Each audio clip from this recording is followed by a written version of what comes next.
ground shake.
Forget 100% committed. I'm 1000% committed. I do not care. I'm riding high on this sorry, sometimes sorry, college football team.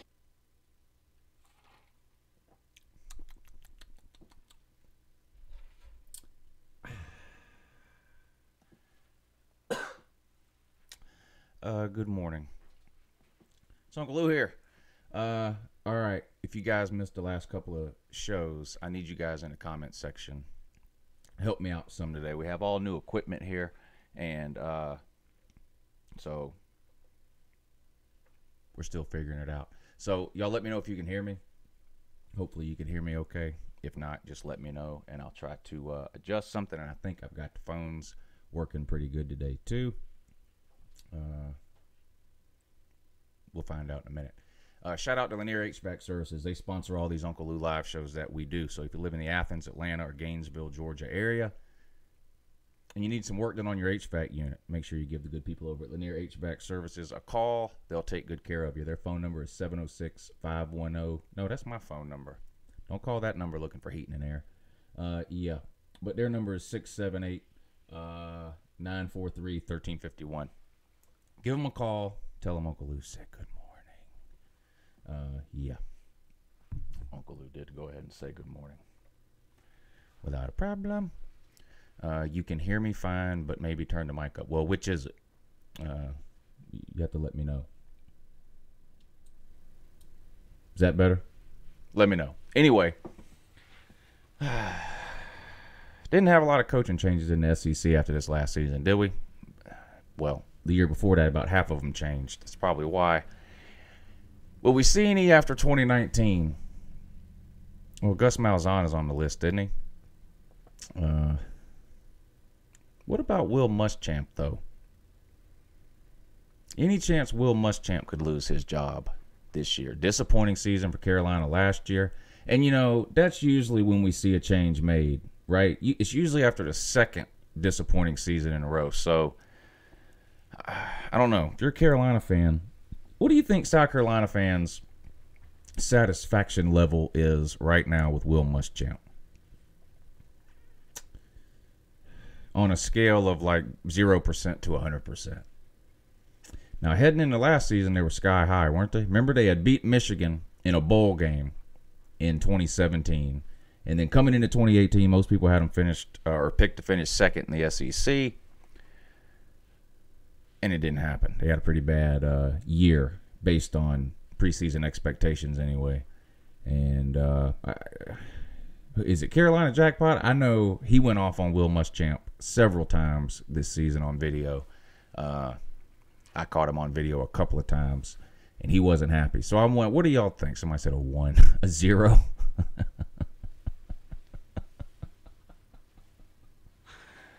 I don't know.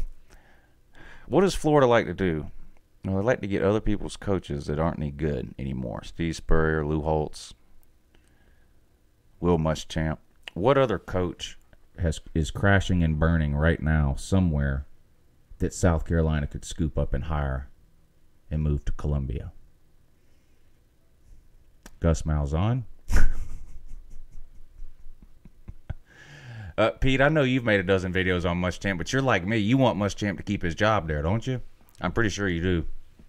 I'm pretty sure you do. I do. Who was on my... You remember I had that list? These are the coaches I want to get lifetime contracts, and it was Will Muschamp, Paul Johnson. Paul Johnson's gone. And was it Gus Malzahn? Was that the third one?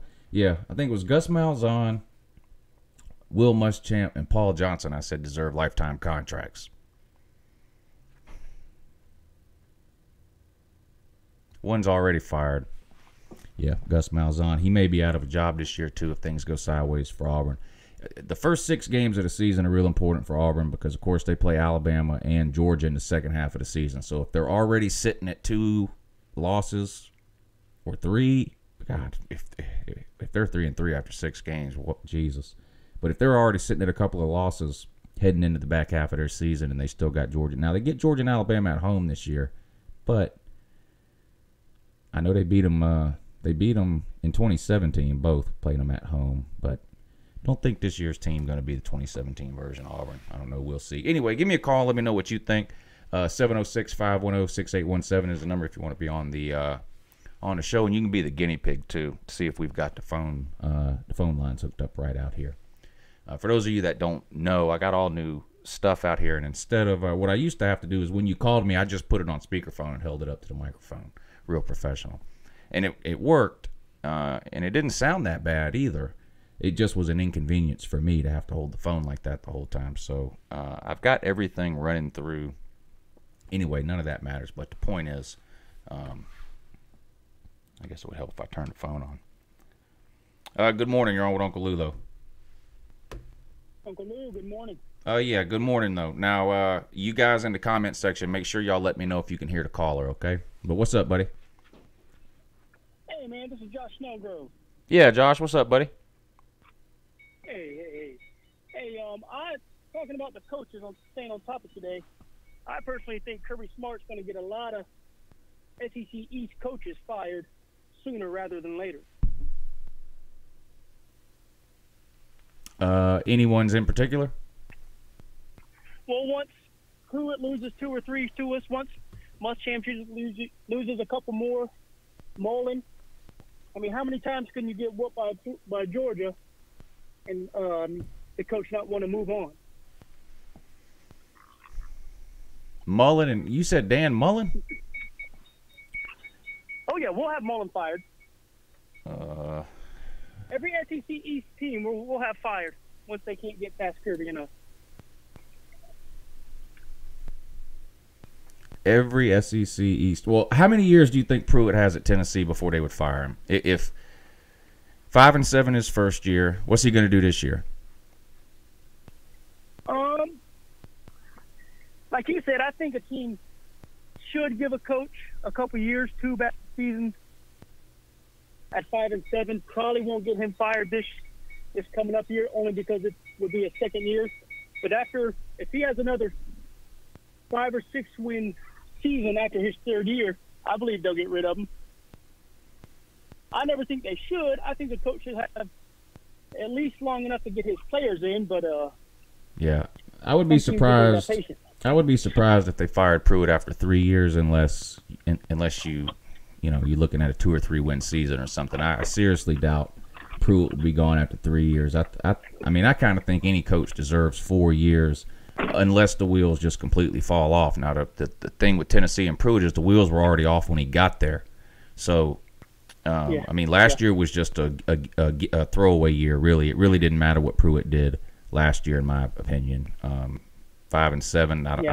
I don't think Tennessee fans were happy with that. I mean, yeah, they point at it and say, well, it's an improvement. But I mean, let's be real. When you're starting at 4 wins, and this is the same thing really that I argue with Tennessee fans about with Butch Jones, because Butch Jones won 5 games his first year, 7 games his second year, and they were all excited saying, well, that's a 2-game improvement. But the problem is when you're starting with 3, 4, or 5 wins, it's not that hard to improve on that. And then they would point to Kirby Smart and laugh because we won 10 games, fired Rick, Kirby came in and won 8, and they laughed. But it's a lot easier to improve when you're starting with 4 or 5 wins, and that's where Pruitt was. But I don't know, 5-7 this year. I think if he can get to a bowl game next year, whether that's 6 wins or 7 wins, and then I think that third year probably the fans would be looking for him to compete in the SEC East. I don't think he would get fired if he didn't, but I think that's what the fans' expectations would be heading into the season. But they are number 1 in basketball, Lou. Yeah, they're the January Madness champions. Don't forget. Don't forget. They're number 1 in basketball, Lou. January Madness champions. Yeah, that's right. That's right. I never thought about it when you said the other day you could literally lose every basketball game during the season and it not matter. Yeah, I mean the odds of that happening probably aren't very high, right? I mean, if you go 0-20, chances are you're not going to win your conference tournament or whatever. But the point is, you have a possibility to, right? I mean, we've seen that happen before. Georgia made the tournament that year. This has been a while ago, but they held the tournament in Atlanta. I remember that. Yeah, and Georgia wasn't very good that year. Now that was a little weird because you had like a tornado come through Atlanta, and teams' travel plans were messed up, and some games were moved around. So it was a little weird, but still, the point is, Georgia was a terrible team. Point guard, right? Huh? It's when we had Gaines as the point guard. Yeah, and we weren't that good that year, but we got hot at the end and won the SEC tournament, and so we made it into the NCAA tournament. So now, I mean, Tennessee's a good team. I'm giving them a hard time about January Madness champions and all that. I mean, Tennessee's a good. I mean, no matter who you've played, if you're what are they 16-1, something like that. I don't care. The whole who have you played thing. I don't care who you are. If you're 16-1 in basketball, that you're doing pretty good. I mean, that's not easy to do. Unless you're Georgia, I will put no positive spin on anything you do. I'll make it all negative, and I will hate on every single other team. It sounds like you're my kind of fan, sir. You're my kind of fan. I feel the same way. I will twist it in a negative way every time I can. I understand, and I don't blame you at all. I don't blame you at all. But if you had to pick one coach to put your money on that would be fired at the end of this season in the SEC, who would it be? Who do you think is the most likely coach to get fired in the SEC after the 2019 season? Oh man, I guess only because Muschamp has been there. Like you said, half the coaches are new, deserve a little more time. But I would say Muschamp if he has another flop season like this. Yeah. I think he's a possibility. I think. I'd go with. Malzahn, except Malzahn. Yeah, I would put Malzahn on the top of my list out of the SEC for sure. But fingers crossed he stays there. Yeah. Yeah, we need to keep him around. You worried at all about the Georgia-Auburn game this year? I always worry. We could play right Stanford at the beginning of the season, and I stress out and always worry. Yeah. I worry too, and then, of course, man, every game.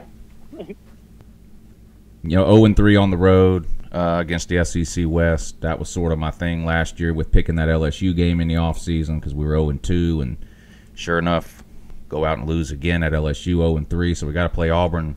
That's our SEC West road game this year. So, I mean, eventually Kirby has to win an SEC West road game, right? Can it be this year, please? Yeah, you would think. That would be great. It is one that we're familiar with. We're familiar with going to Auburn. Maybe that'll help some. But yeah.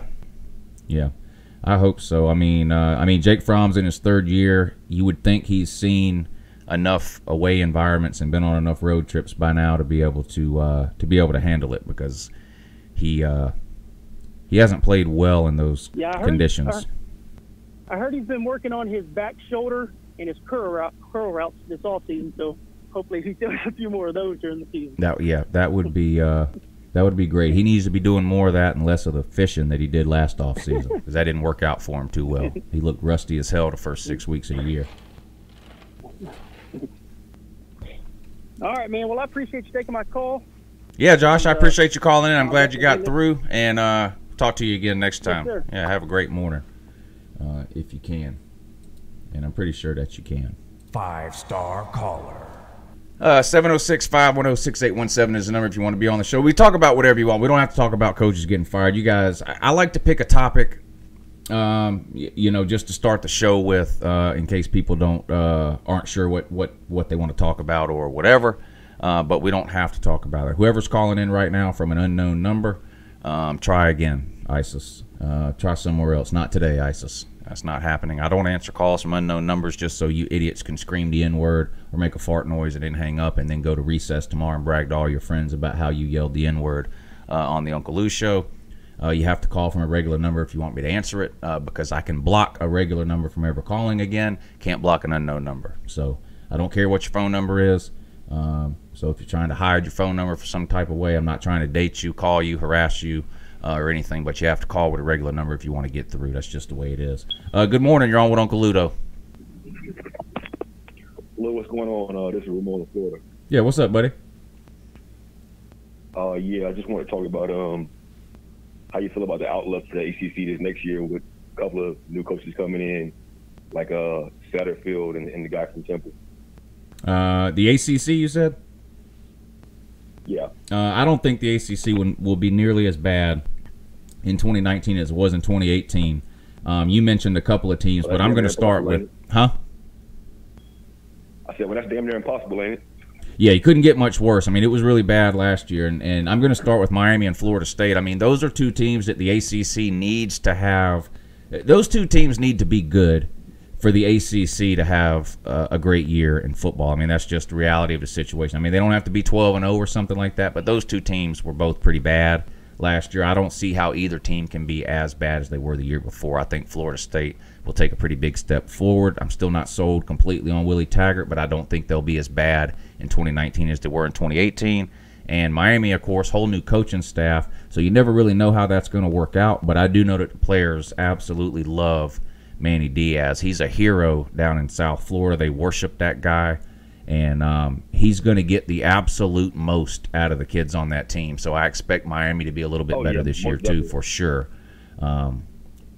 Pitt, Pitt and Syracuse, we'll see if they can have good years again. You know, that's what the ACC needs. The ACC needs those teams like Pitt, Syracuse, North Carolina, NC State, and Virginia Tech to have pretty good – to be respectable. Exactly. Those teams need to be winning.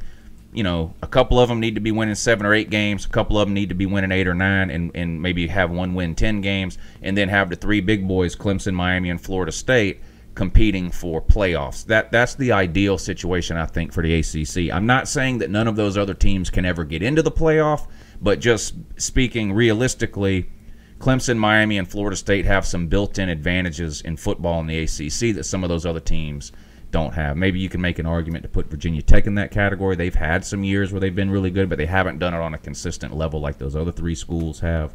So I think you need those 3 schools to be good. Obviously, Clemson's not going anywhere as long as Dabo's there, and at least for the next 2 years with Trevor Lawrence there, they're going to be a top 5 team minimum. I mean, they're number 1 or number 2 in every preseason poll you look at.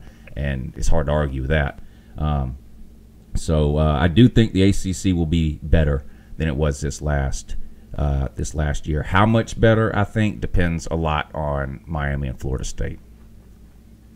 Well, yeah, definitely. I mean, obviously, the whole point of Miami joining that conference in the first place and aligning them on two different sides of it was for them to play 2 times a year, and right, that ain't happened once. But well, how do you feel about the guy Satterfield over there at Louisville, who came from Appalachian State? You know, a middle of the road program, but still a pretty big deal in the conference that they were in. Yeah, and I mean, he did pretty good at App State too. Never really able to knock off one of the big boys like App State did back in 2007 against Michigan, but he put some good years together. App State, a respectable program. They've made the transition, of course, to Division I or FBS. So a respectable program, and again, he's walking into a situation where you really can't get any worse, right? I mean, they had a historically bad year last year under Petrino, and I don't think anybody was surprised to see him get fired. All those years of Bobby Petrino being a train wreck of a human being finally led over to being a train wreck of a program. Too. Yes. Yeah, karma finally caught up with him. That was one of the worst. I mean, Louisville, it wasn't bad luck. It wasn't injuries. I mean, maybe they had a few injuries like everybody else did, but they were just a really, really bad football team. I mean, it was hard to watch Louisville play football. They were that bad. Oh, yeah. I mean, they blew a game against Florida State they had in the bag. They got muddied by Georgia Tech. It looked like a Navy game, the way they were running the ball on them. Yeah. So, I mean, you can put them sort of in the Florida State category, not in terms of talent or expectations, but in that Florida State and Louisville had years that were so much worse than even an average year for those two schools. You have to think both of those two schools will be better next year. I think Miami's going to be a little bit better. Another thing to watch too is, you know, can Syracuse, like I mentioned before, can Syracuse and or Pitt or maybe one of the North Carolina teams get up to the 9 or 10 win mark? Can Virginia Tech rebound? They were up and down last year. A lot of people were high on Virginia Tech last year. They went in and beat Florida State week 1, and at the time that looked like a great win. I mean, people couldn't believe it. They won in Tallahassee, and people were sky high on Virginia Tech. And of course, now we know Florida State wasn't a very good team, and it turns out Virginia Tech wasn't a very good team either. They did make a bowl games. I think they finished 6-6, and then did they lose their bowl game? I can't remember. So they finished either 6-7 or 7-6. So disappointing year. And I like that coach at Virginia Tech too. I like him. I've been a little disappointed. I knew it would take him a little while to get going at Virginia Tech, but I figured this past year would have been the year that we saw Virginia Tech take a pretty big step forward, and it just didn't happen. Well, you know, sometimes it just doesn't translate. You know, guys coach at a certain style in conferences. You know, every conference has their own style. You know, I just think maybe he might have been better served at a better job. I mean, I think Fuentes did a great job where he was before, but I mean, this just might not be the situation for him, in all honesty. Yeah. I mean, you could be right. We'll see. This will be a big year for him at Virginia Tech because the expectations for him coming in were pretty high. And once you've been somewhere 3 or 4 years, you're all out of excuses at that point. You can't blame the previous coaching staff. You can't blame poor recruiting because you're the one that's doing the recruiting. You know, at that point, you're looking at a roster that's full of your own players. So, I mean, I don't know if I would consider this like a make or break year for Fuente at Virginia Tech, but he needs to have a good year. Now, oddly enough, the guy that had the terrible year, the first year in the ACC, Bronco Mendenhall, actually took a step forward midway through the season in Virginia last year. Yeah, and he was another guy that when they brought him in, people were pretty excited about it. He did some. I mean, he was okay at BYU, and especially you look at BYU over the last couple of years. And you got to give Brondo Mendenhall a lot of credit because BYU hasn't been as good since he left as they were when he was there. So he's obviously a pretty good coach. And like you said, they had a better year than most people expected, and of course finished it off with a beatdown of the Boom Chickens over there in South Carolina. What was the final ended up being something like 28-0 or something on that game. I know that guy Carolina Jackpot. He was more than a little bit perturbed. I'm just a little bit perturbed. Yeah, they were supposed to be Gamecocks, but they ended up being lame ducks instead. They weren't quite the bird they made themselves out to be. Yeah, the Gamecocks. a disappointing year last year. I mean, by any measure, they should have won. They should have won 10 games or come very close, and they didn't. And then the bowl game was just absolutely abysmal. So they finished on a sour note there. They lose a lot of talent off of the team. Of course, the quarterback is gone. Deebo Samuel is gone. They got to replace a lot of talent. We'll see. And Will Muschamp, like Brendan Mendenhall at Virginia, this is his team in 2019. I mean, there's no more blaming. I know when he first got there, a lot of Carolina fans were complaining that the recruiting had been bad under Spurrier because he quit.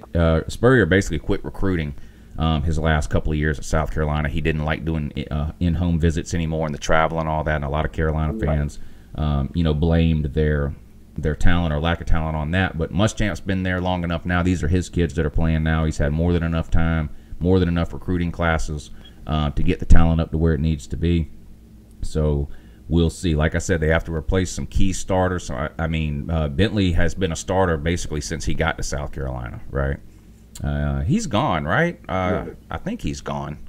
Maybe he's got one more year. I get confused every time I talk about him because he was like 16 when he enrolled at South Carolina. It's like a Doogie Howser type deal, but right, yeah. Maybe he does have one more year, and I'm wrong. But I know Deebo Samuel is gone for sure, so we'll see. I'm not too high on South Carolina right now for next year. Yeah, for sure, definitely. Well, yeah, I'm not gonna hold you up, Lou. I'm gonna tune in, and I'll be giving you a holler. Okay, thank you. Yeah, I appreciate you calling in. Thank you. And shout out, I missed the name in the comment section. A Carolina fan just let us know that, yes, Jake Bentley does have one more year. So that's a positive. Now, whether you think Jake Bentley is good, terrible, or somewhere in the middle, at least you've got some experience returning there at the quarterback position. A couple of super chats here. Go ahead and recognize Vol Roadshow. What's up, buddy? Good morning. Hope your son's doing okay. I've been thinking about y'all. He says, great show. After Tennessee goes to the Final Four, we're headed to the college football playoffs. I can promise you that. Anybody with enough money can buy a ticket to the college football playoffs, sir. Even Tennessee fans. Josh Snellgrove, thank you for the super chat, sir. How much do I have to give for Prince 6'1" to have a couple drinks and call in again? Easily to call a year. Is he in the chat? Are you here today in the Prince section? In the comment section, Prince? How'd you feel? When was that? Was that Thursday night? How'd you feel Friday morning when you woke up, sir? When you called in here Thursday night, it looked like you had been swimming in a bowl of loudmouth soup for the majority of the day. And you had plenty to say, sir. Yeah. You were feeling no pain. There's a, Mrs. Lou was born in Germany, and so there's an expression in Germany, ein Indianer kennt keine Schmerzen. An Indian knows no pain. Sir, when you called in Thursday night, you knew no pain, sir. You were flying high, buddy. Anyway, 706-510-6817 is the number if you want to be on the show and talk to me. Or we'll just play music, but we're not going to do that, though. But, it looks like the new Tool CD is coming out in April, according to Danny Carey, drummer for Tool. He was at an event somewhere in Europe, I believe, over the weekend, and someone asked him when the new album was coming out, and he said mid-April. That's the plan anyway. That's what he said. I wish he wouldn't have added that part at the end. I wish he just would have said mid-April, but he said mid-April, or that's the plan anyway. So I'm counting on mid-April. I'm past ready. Good morning. You're on with Uncle Ludo. Hey, good morning. Yeah, good morning. What up? Yeah, good morning, and also. Yeah, also in two. In addition to that. So, yes, yeah. Yep. Congrats on Texas, I guess I should start off with. Oh, yeah, whipped them in basketball without a problem. Yep, it was no problem for us to do that. That's good. And as for us, Slaughter PSU weekend is over, and we came out victorious. Let's go. Yeah. Now, this is a Rutgers fan for those of you listening, because believe it or not, I know this is ridiculous kind of, but not everyone listening knows who you are, so I just wanted to make sure they knew who they were listening to. So, but how's Rutgers looking this year in basketball? I really haven't talked to you that much about basketball over the last few weeks or whatever. Football's over now. Tell us what is Rutgers basketball team looking like this year? Let us know. Let's see. While we struggle to shoot, our defense is like out of this world. Like we have Big Ten wins over Ohio State, Nebraska, and Penn State. That's looking, and it's good. It's just great. Anytime you beat those guys, it's awesome. But we have a very young team, so it's fun to watch the freshmen develop. Is Rutgers a tournament team? Quite possibly. If we win the Big Ten, then yes. But so far we're at 10-9. So you're about where Georgia is, hovering around 500, and my hopes aren't too high for Georgia making the tournament. I can let you know that right now. Okay, but that's just the men's team. The women's team, without a doubt, is a tournament team. Right, and that's what's important. Well, that's as important, I'm saying, as the men. Because, hey, let's not be like what's the word I'm looking for? It's escaping me. I'll come back to it. We don't want to display any. We don't want to display any toxic masculinity by belittling the women's team. Yeah. Is that what you're trying? Is that what you're trying to? Okay. Okay. Yeah. Gotcha. Yeah, exactly. Right. Yeah. True or false? Gillette is the best a man can get. I'd have to say true. They actually gave me a razor for free on my birthday, but eventually the razor just dulled. But it was still good while it lasted. Gotcha. Okay.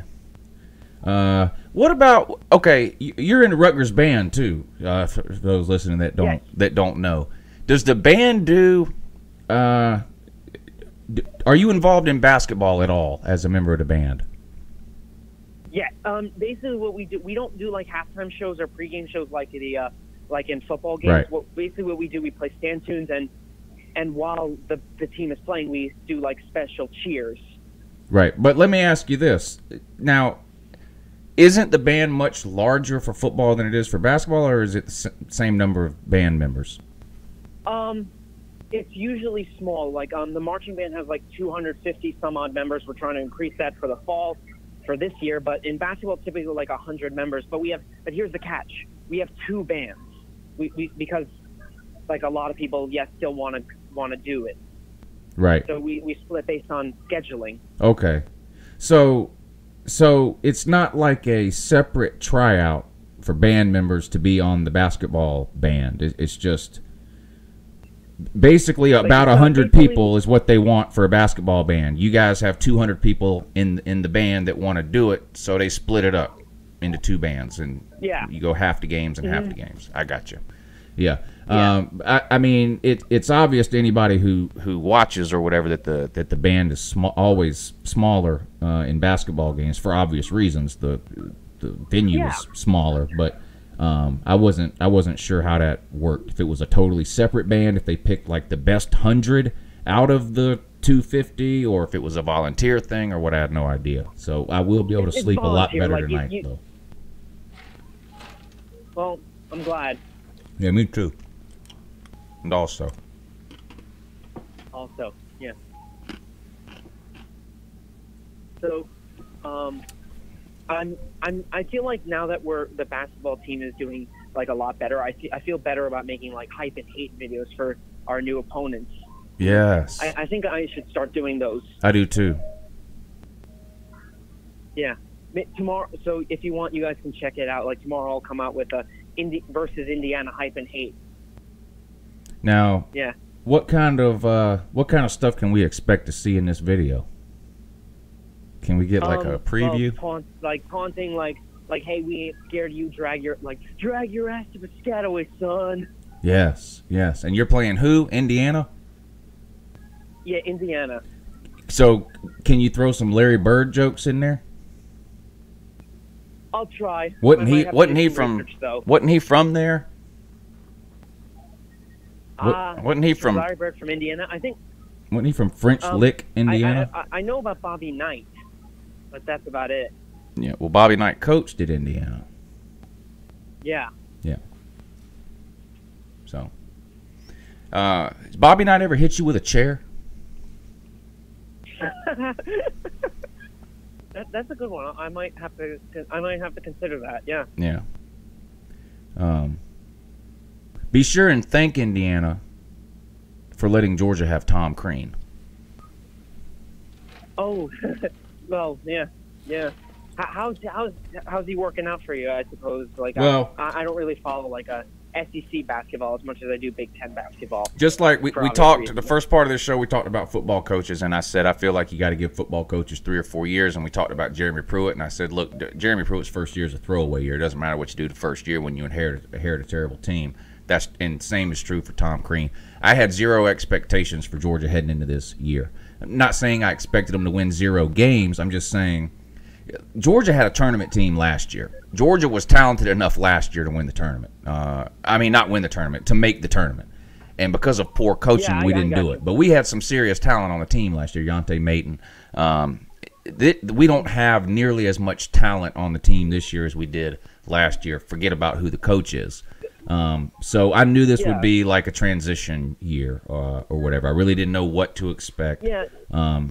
We've had some wins that have made me happy. We've had some losses that made me scratch my head. So I've gotten about what I thought I would get out of Georgia's basketball team this year. Got it. Yeah.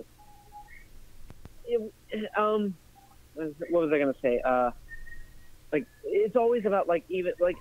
The talent, like you're saying about talent, like I know, like you keep talent wins games. Yes, it does, and I've argued that coaching also matters. But it's also about like, do the players fit the coach's scheme, and do they need to have time to figure it out? I agree. You know what I'm saying? Yeah, chemistry and coaching, I think, are much more important in college basketball than they are in college football. I think recruiting. I think recruiting is about 90% of college football. In college football, the more talented team is usually going to win. In basketball, that's not the case. Kentucky has the most talented team almost every single year in college basketball, but they're always freshmen. I mean, you're playing 4 and 5 freshmen at Kentucky. They always lose games the first half of the season. So coaching, chemistry, fitting together, like you said, that kind of stuff matters a lot in basketball, in my opinion. Yeah, and that kind of doesn't make sense. Like you're saying, like I told you, we have such a very young roster because we lost a lot of players last year. We did lose a lot of early games. Like we had a bad loss to Fordham, and then a couple other head scratchers along the way. But right now they're playing much better because they have more experience and more chemistry, and you're really seeing that. And it's a good time to be a basketball fan if you're at Rutgers. Well, thank God you are. Yep. I think that's it for me. I'm going to let you go on to the next caller. See you around. All right, thanks for the call, buddy. I appreciate it also. And too, Comic Dude checking in, Rutgers fan. You got to respect that guy. I talk about him all the time, and Jared, the Vandy fan. These two guys know going into the season every single year they're going to be lucky to win 6 or 7 games, and they're just as big of a fan of their team as any Alabama or Clemson fan you'll find. So I have a lot of respect for those guys. Good morning. You're on with Uncle Lou, though, and also in 2. Hey, Uncle Lou, how you doing? It's the D Sports 4. Hey, what's up, buddy? I'm doing good. How are you? I'm doing all right.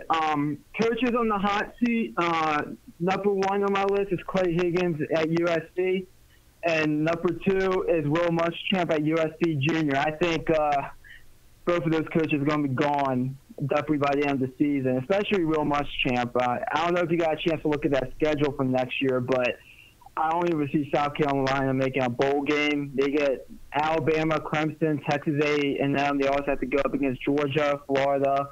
They're at Tennessee, at Missouri, and they also get North Carolina. They can't beat Kentucky. It's going to be really tough for them to make a bowl game, in my opinion. So I'll probably say Will Muschamp. They have 5 teams. South Carolina has 5 teams on their schedule that are in every preseason top 10 poll on planet Earth. They play Georgia. They play Clemson. They play Alabama. That's the top 3 teams in every poll you look at. They also play Florida, who's in the top 10 in most polls, and Texas A&M, who's in the top 10 in most polls. I would be shocked if they win any of those 5 games. Yeah, and I'm sure Carolina Jack probably a little bit more than Detroit or whatever he uses. whatever word he said, I'm sure he'll be. I'm just a little bit perturbed. Or whatever he said. Yeah, he's going to be big perturbed instead of just a little bit perturbed. I think it's going to be a rough year. And I agree with you 100,000,000% on Clay Helton at Southern Cal. That joker should have been fired after this past year. There is absolutely no excuse. At least half the people watching this show right now could coach Southern Cal to 6 wins. The talent that they have there compared to the other teams in the Pac-12 is just ridiculous, and the fact that they can only get to 5 wins with that talent is absolutely pitiful. And I agree with you 100%. Unless by some miracle they win the Pac-12 this year, which I don't see happening, I think he's fired. I think they could go, even if they go 8-4, 9-3, but don't win their division, I think he still gets fired. Of course, conspiracy theory. I've been saying this for 4 or 5 months. I think Urban Meyer will probably get that job. Yeah, I agree with you 1,000%. Gus Malzahn, I think, has to go 9-3 to keep his job as well. That probably sounds about right, because I think he would be, no matter how disappointed Auburn, like if Auburn went 10-2 and their 2 losses were to Georgia and Alabama, I get it that Auburn would be disappointed. But it's hard to fire a coach whose only 2 losses would be to Georgia and Alabama. But if he loses a couple of other ones, let's say this, I think everyone would agree, Texas A&M right now is on the way up. Now, how far up do they get this year? We can debate that. But anybody with half a brain, I think, would consider Texas A&M to be a team that's on the rise right now. If Texas A&M leapfrogs Auburn in the SEC West pecking order, that's bad news for Gus Malzahn. So I think that Texas A&M game is huge. The Auburn-LSU game is always big. LSU lost a lot of talent too, but they recruit at a ridiculous level. So we'll see how that plays out this year. And I wish I knew. I did this last year, and I'm going to have to do it again. I saved every single schedule of every team we ever talk about, so that all I had to do was click a button and that team's schedule could come up on the screen and we could look at it. I wish I knew, if maybe somebody in the comment can tell. I don't know where Auburn and LSU are playing at next year. Is that game in Death Valley or is it on the Plains? I have no idea, but I think that game and the Texas A&M game are going to be huge games for Gus Malzahn's future. Death Valley. Oh, it's in Death Valley. That's tough. In Death Valley. Yeah, that's tough. So yeah, you might be right. I think if they you said 9-3. Let's say they lose to Georgia and Alabama. I think if they split between Texas A&M and LSU and then win the rest of their games, they go 9-3. Maybe he keeps his job. Anything less than that, though, he's teetering on the edge, because half the people there are already looking for a reason to fire him. Half the boosters, half the administration, really, half the fans are already done with him. So yeah, we'll see. It's going to be interesting. If Auburn loses 2 or 3 games in the first half of the season, it's going to be fun watching Auburn the second half of the season, because every single week people are going to be asking, is this Gus Malzahn's last game? Is this Gus Malzahn's last game? So that could get interesting. Yeah. One other name I'm hearing in the SEC is Matt Luke at Ole Miss. As well, he could be on the hot seat. That's one name that's coming up. The problem I have with firing somebody like Matt Luke at Ole Miss is you couldn't find very many people on planet Earth that were willing to take that job after Hugh Freeze. With the sanctions, the loss of scholarships, the bowl ban, it's hard to thrive in those sort of conditions. And I sort of feel like the university owes it to Matt Luke to give him a couple of years after the sanctions end to see what he can do. I think it would be very unfair to fire him based on poor performance in years where they were under sanctions that were not his fault. So we'll see on that one. Yeah. Derek Mason's another one that I'm seeing too. I feel bad about that one though. Like, I don't think he should lose his job. He's at Vandy. It's tough there. Yeah, I don't think he will. I think he's a pretty good coach. He's not as good as James Franklin, obviously, who had Vandy winning 9 and 10 games. But listen, they've beaten Tennessee 5 out of the last 7. Now, I know Tennessee's been real bad, but when you're the coach at Vandy, beating Tennessee makes up for a lot of losses. You know, Yeah. if Vanderbilt is 4-7 going into the Tennessee game, but they beat Tennessee and finish 5-7, Derek Mason probably keeps his job.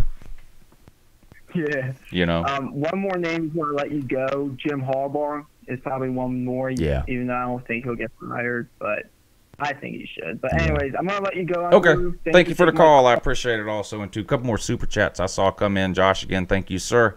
Rutgers are the first 10-9 tournament team. Well, they still got a lot more games to play. We'll see how they finish up.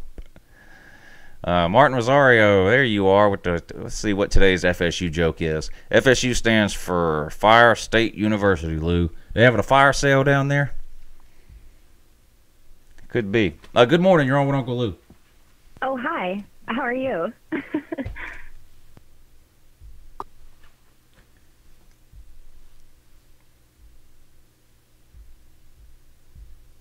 You got to get up earlier than that if you're going to get one over on Uncle Lou.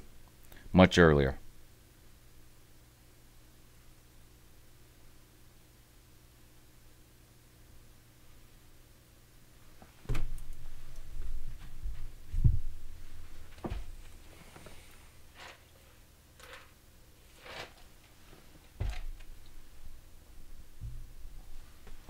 Good morning. You're on with Uncle Lou, though.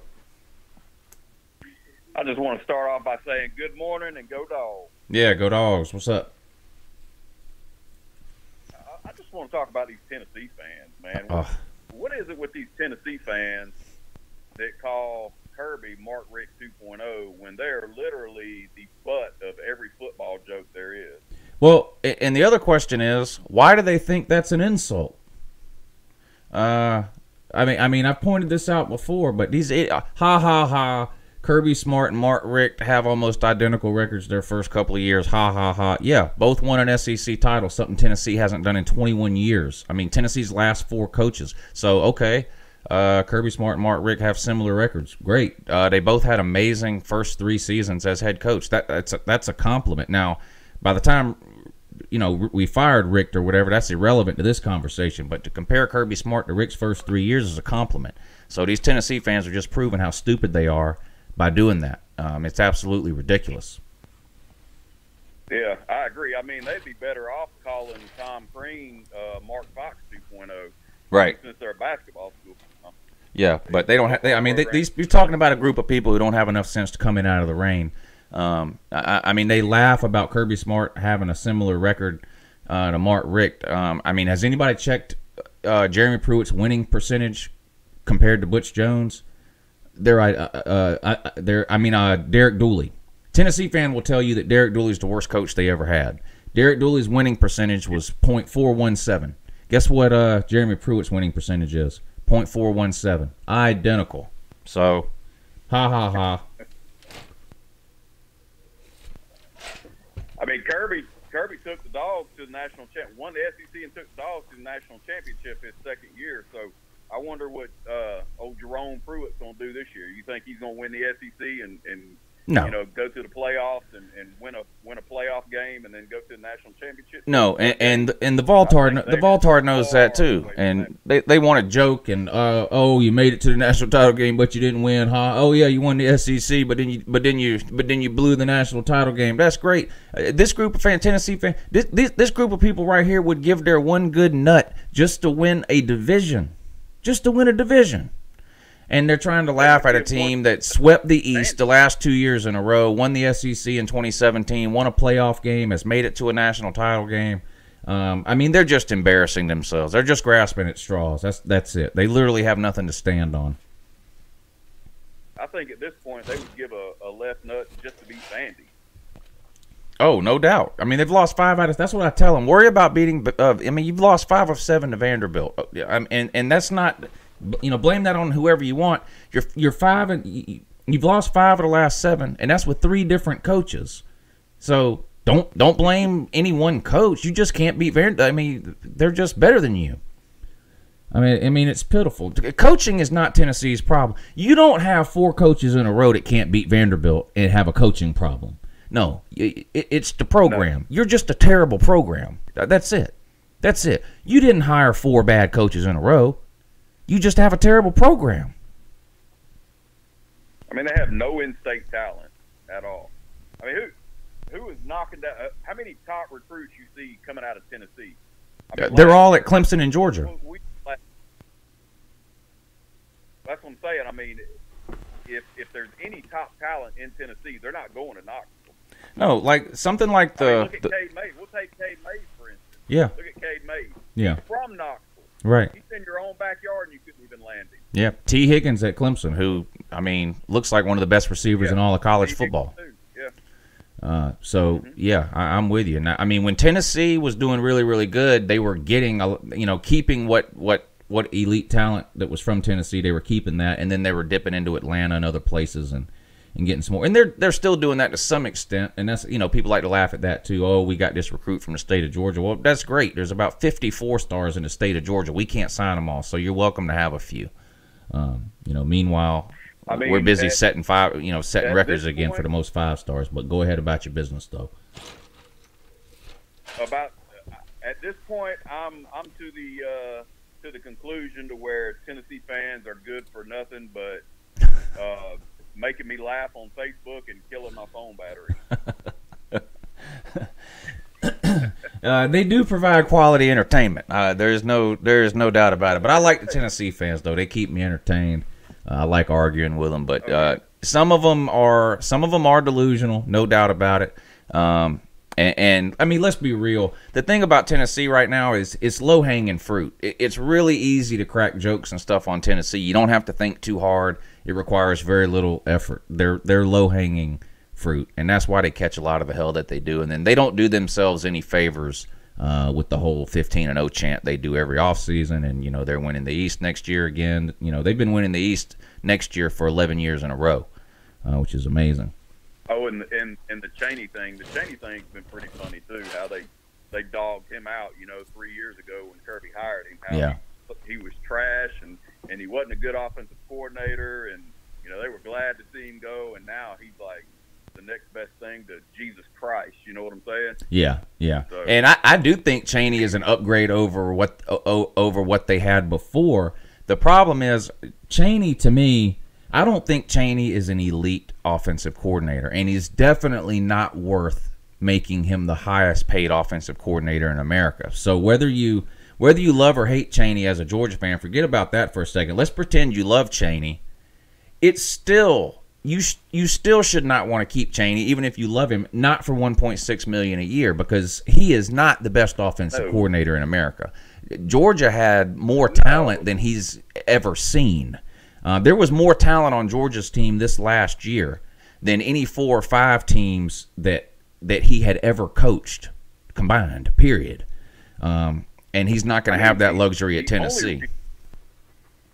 The only reason Chaney put up the numbers he did in the SEC was because of the talent he had at Georgia. That was it. Right. I mean, there's nothing creative. Yeah.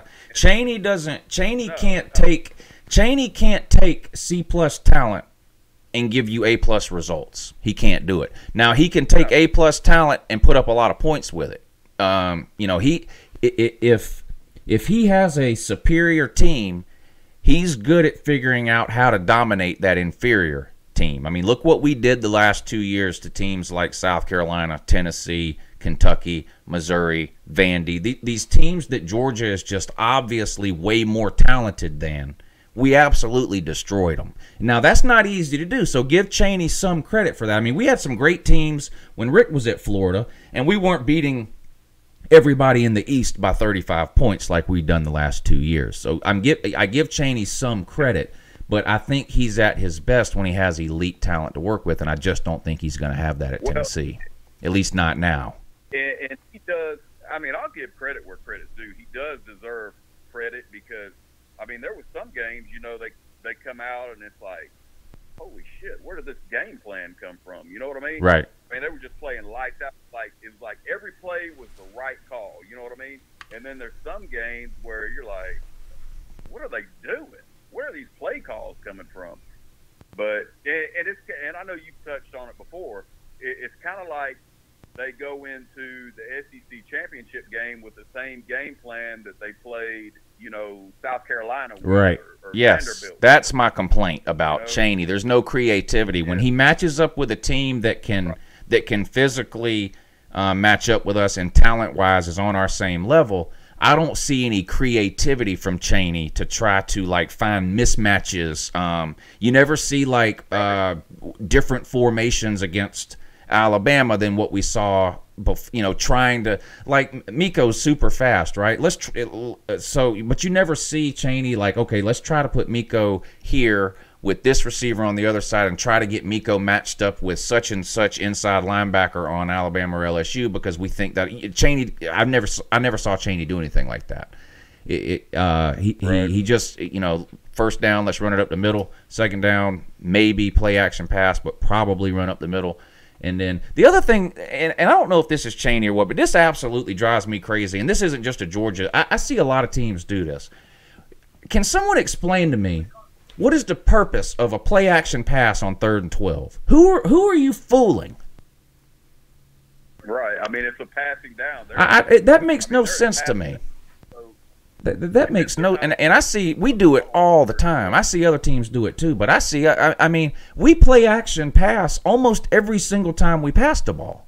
And when it's 3rd and 12, to me, especially when our line is having issues blocking people, LSU game, all the play action pass is doing is giving the defensive line another half second to get to the quarterback. That's it. It's because you're not fooling the linebackers on 3rd and 12 with a play action. I don't understand. I don't get that. I see a lot of people do it. Maybe there's something to that I don't understand, and if I did understand it, it would make sense to me. But it makes no sense to me.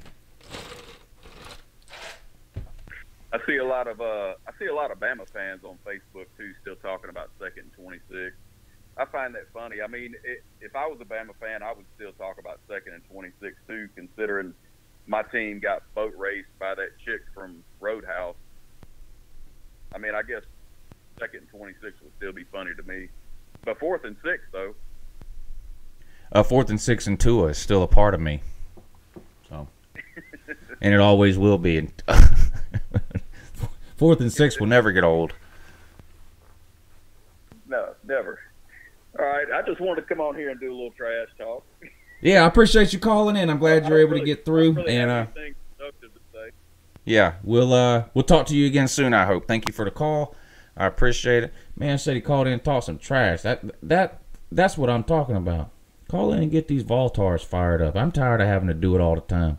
Some of y'all call in and set these people straight. 5-star caller. Y'all call in and set these people straight. That's what y'all can do. Me too. It's 4 o'clock already.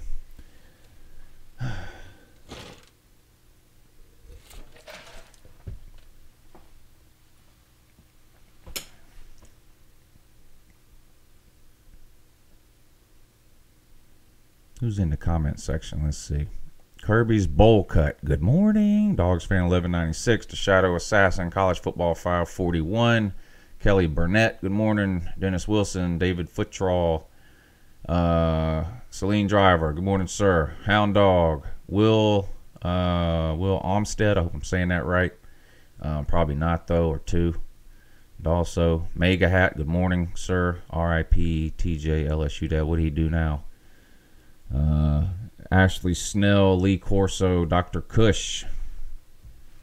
Good morning. You're on with Uncle Lou. Hey, good morning, Lou. This is Savage Dog. Hey, what's up, buddy? Hey, no much. A couple things. So I was raised in Georgia, dog fan. But now I live in Kentucky. First thing, it's not Louisville. My girlfriend about beat me to death every time I said Louisville. It's Louisville. Louisville. All right. I never know if it's Louisville, Louisville, or Louisville. Yeah, it's Louisville. Okay. I've been trying to call forever. I got so many things. Chaney, hot garbage. Glad he's gone. Go play with Mike Bobo and lose something else. But my real question is, what do you think about Kentucky? Was this year just a one-off, or do you think Stoops is going to set the program on the right direction? I do think Stoops is. I'm on the fence about Stoops. Now, obviously, Tennessee had two of the best players they've had in a long time this year. And they had one on each side of the ball, with Benny Snell running the ball and Josh Allen coming off the edge on defense. I mean, those were two guys who, for the majority of the season, were unstoppable. Obviously, losing those guys is going to hurt Kentucky, especially, I think. I know Benny Snell got the majority of the attention during the season. Running backs, I think, I'm not saying they can replace Benny Snell, but running backs in general, I think, are easier to replace than an elite edge guy like Josh Allen. So I think Kentucky's going to take a step back next year based just on that fact alone, never mind Bob Stoops. Now, go back 2 years ago, though. The Florida game in Kentucky. I can't get that out of my head. The coaches lost that game for Kentucky that year. They sent in 10 players out, weren't even covering Florida's wide receivers on 2 separate occasions. They just gave Florida touchdowns in a game they should have won. And Mark Stoops has been there long enough where that kind of stuff shouldn't be happening. So that made me question him. Now, this year he comes out and has the best year they've had in like 50 years. It could have been like a culture thing there, too, for the players.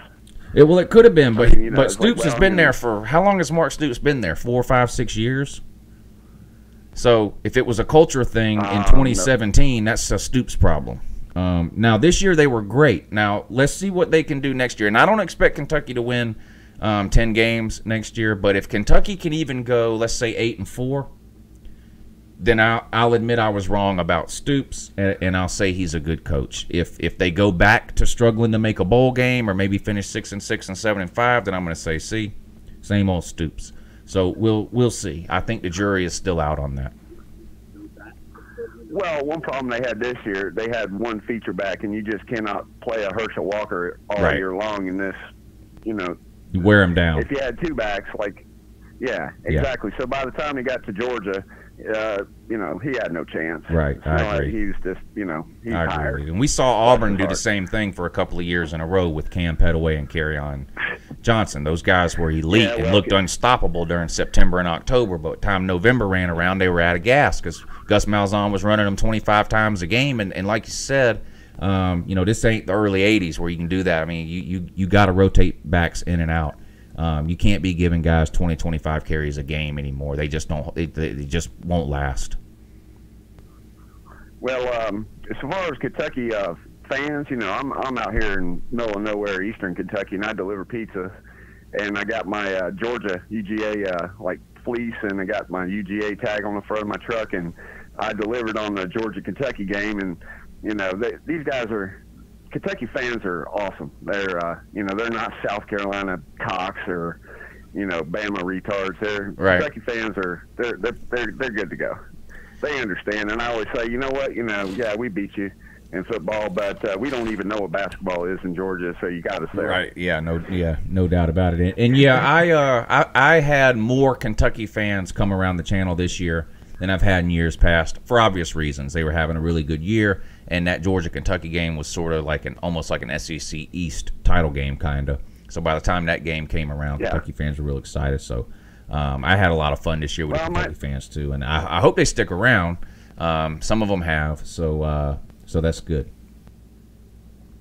Yeah, I might have brought 1 or 2 over to your channel. I talk about you all the time, especially with your Tool. Got a couple buddies that are Tool fans. I'm like, dude, the new Tool song, Uncle Lou. Go on Uncle Lou's channel and listen to it. It's awesome. Yeah. And I think you probably remember me. I'm like, hey, Tool, which Tool song is this? When's it coming out? Blah, blah, blah. I heard earlier today an interview with Danny Carey that he gave over the weekend over in Europe, and he said the new album's coming out mid-April. Yeah, that's what I heard you say that earlier. I can't wait. Yeah, me too. 10,000 Days to me was a total disappointment. And, but it feels like it was about 10,000 days ago too when that came out. It always is. Yeah, feels like it was mid-90s when freaking Anima came out. That's right. Yeah. So, well, thanks for taking my call, Lou, and good morning also too, and have a fine day, sir. Yeah, thank you. I appreciate the call. 5-star caller. Yes, sir. He's a 5-star caller. All right, that'll wrap it up for today. Live show schedule this week is going to be Tuesday night, 10 p.m. Eastern, Wednesday night at 3 p.m. Eastern. Let me start over. Today's Monday. Tuesday night, 10 p.m. Wednesday afternoon at 3 p.m. And then Thursday night at 10 p.m. Right? Right. Tomorrow's Tuesday. We'll have Bad Dog on tomorrow to talk some NFL Super Bowl. So we'll do that on tomorrow night's live show for the first 20 minutes or so. And then you guys know the nighttime shows, we go a lot longer than we do during the day. The daytime shows, Monday and Friday, we go from about 3 to 4. The nighttime shows, we usually go from about 10 to 12, sometimes even longer, depending on how the show's going. So tomorrow night we'll have Bad Dog on at 10 o'clock to talk to us about the Super Bowl. Then we'll open up the phone lines, and I'll take phone calls from you guys for an hour or two after that. Wednesday, no live show. Thursday, live show 10 p.m. Friday, live show 3 p.m. And I'll have videos out Tuesday, Wednesday, and Thursday this week, and probably one over the weekend also, and two. Martin says he was referencing the Fire Festival, and thank you again for the super chat, sir. Hound Dog, I think Tennessee has a real shot at going 8-4 in 2019. Our schedule is the easiest it's been in years.